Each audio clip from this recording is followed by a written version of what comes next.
તારીખ 20/3/2026 રોજ રાજકોટ શહેર સાયબર ક્રાઇમ પોલીસ સ્ટેશન ખાતે એફઆઈઆર નંબર 16/2026 થી એક ગુનો દાખલ કરવામાં આવેલ હતો, જેમાં બીએનએસ કલમ 308(5), 308(4), 35(2), 356(3), 54 તથા 61 અને આઈટી એક્ટ 66E, 67 તથા 67A અંતર્ગત ફરિયાદ નોંધાયેલી હતી, જેમાં આરોપીમાં ડોક્ટર કમલ ચમનલાલ નાંડા તથા અન્ય મળી અને કુલ 12 આરોપીઓ હતા.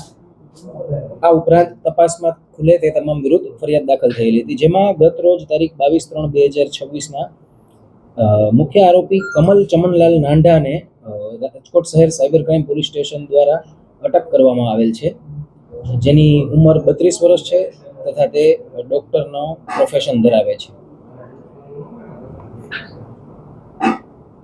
આ કમલ ચમનલાલ નાંડાનો રોલ એવો હતો કે તેમણે આ કામના જે ફરિયાદી છે તેમના એક ક્લિનિકમાં પોતાનો પર્સનલ કેમેરો બલ્બ હોલ્ડરમાં લગાવી અને તેમના અંગત પળના વિડીયો રેકોર્ડ કરેલા હતા અને ત્યારબાદ તેમના પાસેથી પૈસાની માંગણી કરેલી હતી.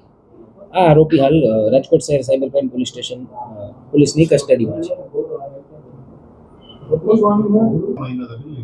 આ આરોપી દ્વારા તથા અન્ય આરોપીઓ સાથે એમણે ગુનાહિત કાવતરું રચી અને અલગ અલગ લોકો પાસેથી ફોન કરાવી અને રૂપિયા 25 લાખની માંગણી કરવામાં આવે છે. એ અત્યારે એમનું ડિટેલ્ડ ઇન્ટરોગેશન ચાલુ છે, જે આગળની માહિતી આવશે એના પર માહિતી આપવામાં આવશે. અન્ય આરોપીઓને ઝડપવા માટે પણ પુરાવાના આધારે તેમની તપાસ અને તજવીજ ચાલુ છે.